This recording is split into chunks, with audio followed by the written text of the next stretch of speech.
Good morning बच्चों।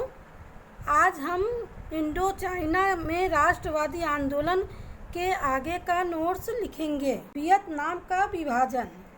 French ने दोबारा अपना नियंत्रण लेने की कोशिश की। उन्होंने इस काम के लिए वहाँ के राजा बाओ दाई को कठपुतली की तरह इस्तेमाल किया।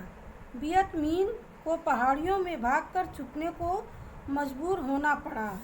8 साल की लड़ाई के बाद वियत मिन्ह फ्रांसीसियों को दिएन बिएन फू में 1954 में हराने में कामयाब हो गया।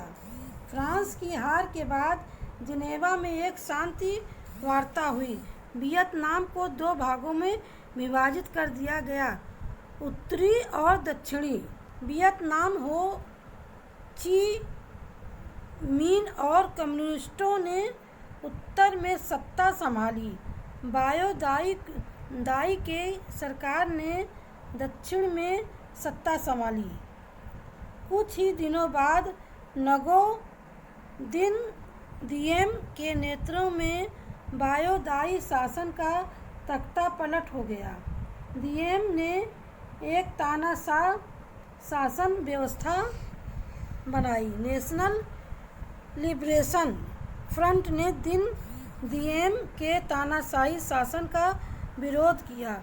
नेशनल लिबरेशन फ्रंट ने हो ची मिन्ह सरकार की मदद ली और देश के एकीकरण के लिए संघर्ष किया। अमेरिका कब्जा। युद्ध में अमेरिका का शामिल होना। अमेरिका को यह चिंता सताए जा रही थी कि किसी कम्युनिस्ट सरकार के बहाल होने से उसकी परिपाटी शुरू हो सकती थी और आसपास के इलाकों में वैसे ही शासन व्यवस्था कायम हो सकती थी। कम्युनिज्म को फैलाने से रोकने के लिए अमेरिका ने वियतनाम पर आक्रमण कर दिया। अमेरिका के वियतनाम के युद्ध में बड़ी संख्या में अपने सैनिकों को इस्तेमाल किया और अत्याधुनिक हथियारों और साज सामान का इस्तेमाल किया। अत्याधुनिक तकनीकी और दवाइयों की समुचित आपूर्ति के बावजूद वियतनाम में अमेरिकी सेना के सैनिक भारी संख्या में हताहत हुए।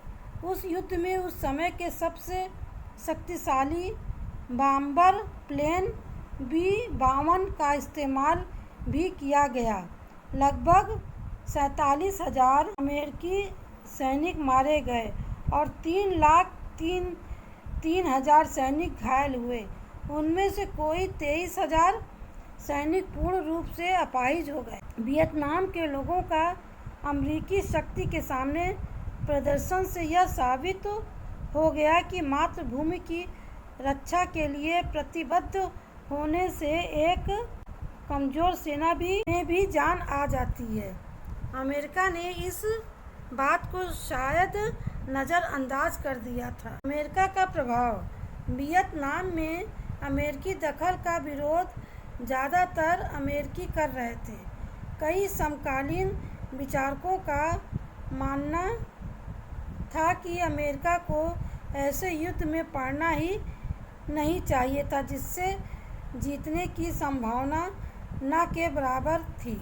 मीडिया की भूमिका।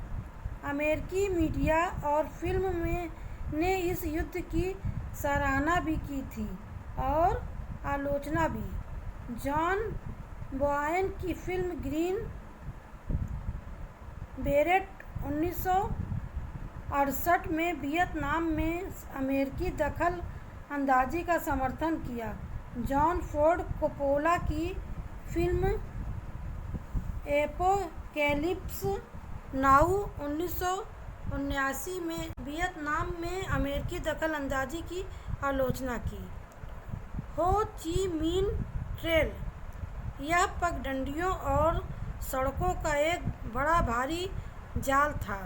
इसका इस्तेमाल आदमी और सामान को उत्तर से दक्षिण की ओर ले जाने के लिए किया जाता था। इसके रास्ते में कई अस्पताल और सपोर्ट बेस थे। ज़्यादातर सामानों को महिलाओं और बच्चों द्वारा साइकिल से ले जाया जाता था। उस ट्रेल का ज़्यादातर हिस्सा वियतनाम से बाहर लाओस और कंबोडिया में था और उसकी शाखाएं दक्षिण वियतनाम तक जाती थीं। सामान और लोगों की आवाजाही रोकने के लिए अमेरिका उस ट्रेल पर हमेशा बमबारी करता था, लेकिन वियतनाम के लोग तुरंत ही उसकी मरम्मत कर लेते थे। हो ची मिन्ह ट्रेल वियतनाम के लोगों की दिलेरी और सूझबूझ की गवाही देता है। महिलाओं की भूमिका।